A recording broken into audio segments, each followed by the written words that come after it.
ಅವ್ರಿಗೆ ಒಂದು ರೀತಿ ಸೋಲುವಂಥ ಭೀತಿ ಕಾಡ್ತಾ ಇದೆ. ನಿನ್ನೆ ಎಲ್ಲ ದೇವಸ್ಥಾನಕ್ಕೆ ಹೋಗಿ ದೇವ್ರ ಪೂಜೆ ಮಾಡಿ ಮೊರೆ ಹೋಗ್ತಾ ಇದ್ದಾರೆ. ಈಗ ನಾವೆಲ್ಲ ಬಂದಿರೋದು ಅವ್ರಿಗೆ ಚಳಿ ಜ್ವರ ಬಂದ್ಬಿಟ್ಟಿದೆ. ಬೆಳಗ್ಗೆಯಿಂದ ಮಾಧ್ಯಮದಲ್ಲಿ ಸುದ್ದಿ ನೋಡಿ ಫೋಟೋಗಳು ನೋಡಿದ್ಮೇಲೆ ಅವ್ರಿಗೆ ಚಳಿ ಜ್ವರ ಎರಡೂ ಬಂದಿದೆ. ಮತ್ತು ಒಕ್ಕಲಿಗರ ಸರ್ಕಾರವನ್ನು ಬೀಳಿಸಿದ್ದು BJPಯವರು ಅಂತ ಹೇಳ್ತಾರೆ. ಇಡೀ ಪ್ರಪಂಚಕ್ಕೆ ಗೊತ್ತೈತೆ ಯಾರು ಬೀಳಿಸಿದ್ರು, ಯಾರು MLA, ಯಾವ ಪಾರ್ಟಿ MLAಗಳು ಬಂದಿದ್ದು. BJP ಕುಮಾರಸ್ವಾಮಿ ಸರ್ಕಾರ ಬೀಳ್ಸೋವಾಗ ಜಾಸ್ತಿ ಜನ ಯಾವ ಪಾರ್ಟಿ, 14 ಜನ ಬಂದವರು ಯಾವ ಪಾರ್ಟಿಯವರು? ಕಾಂಗ್ರೆಸ್ ಅವರು.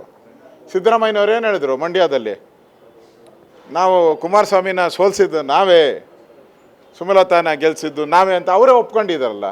ಫಸ್ಟು DK ಅವರು ಫಸ್ಟು ಸಿದ್ದರಾಮಯ್ಯನ ಕೇಳಲಿ, ಯಾರು ಸರ್ಕಾರ ಬೀಳಿಸಿದ್ರು ಅಂತ ಸಿದ್ದರಾಮಯ್ಯನವ್ರು ಕೇಳಲಿ. ಸಿದ್ದರಾಮಯ್ಯನವ್ರು ಕೇಳಿದ್ರೆ ಗೊತ್ತಾಗ್ತೈತೆ ಯಾರು ಸರ್ಕಾರ ಬೀಳಿಸಿದ್ದು ಅಂತ. ಅದಕ್ಕೆ ನನಗನ್ಸ್ತೈತೆ ಅವರು ಸೋಲನ್ನು ಒಪ್ಕೊಂಬಿಟ್ಟಿದ್ದು, ಅದು ಕನ್ಫರ್ಮ್ ಆಗ್ತಾಯಿದೆ.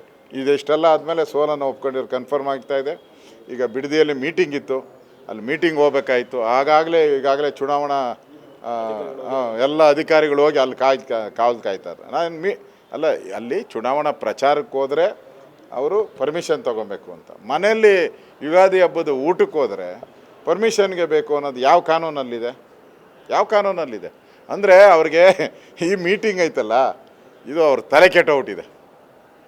ಎಲ್ಲ ಇಲ್ಲಿ ಮುಖಂಡರುಗಳೆಲ್ಲ ಬಂದಿರೋದು, ಎಲ್ಲ ಅಭ್ಯರ್ಥಿಗಳು ಬಂದಿರೋದು, ಅವ್ರ ತಲೆ ಕೆಟ್ಟು ಅದೇನೋ ಹೇಳ್ತಾರೆ, ಬೇಡ ಮಾತು, ತಲೆ ಕೆಟ್ಟೋಗ್ಬಿಟ್ಟಿದೆ.